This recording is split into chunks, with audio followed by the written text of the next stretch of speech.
হঠাৎই কোনো কিছু না জানিয়ে বন্ধ হয়ে যাচ্ছে স্টার জলসার খুবই জনপ্রিয় একটি ধারাবাহিক।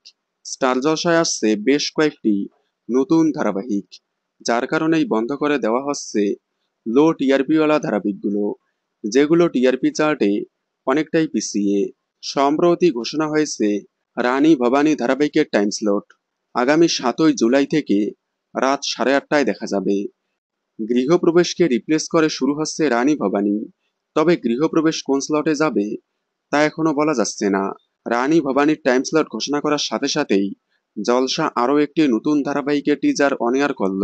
লং জার্নি প্রোডাকশন হাউজের নতুন ধারাবাহিক লক্ষ্মী ঝাঁপি, যেখানে প্রধান নায়ক নায়িকার ভূমিকায় দেখা যাবে সৌরভ এবং শুভস্মিতাকে, যাদেরকে এর আগে আজারি কালভাব এবং হরগৌরী বাইসোটেল ধারাবাহিকে দেখা গিয়েছিল।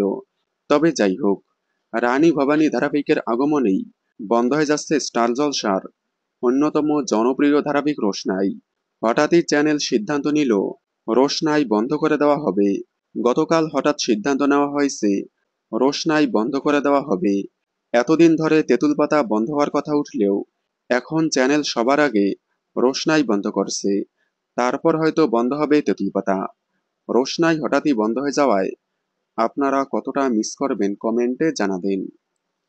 বাংলা বিনোদনের এই ধরনের সকল আপডেট সবার আগে পেতে চ্যানেলটি সাবস্ক্রাইব করে পাশে থাকা বেল আইকনটি বাজিয়ে দিন। ধন্যবাদ।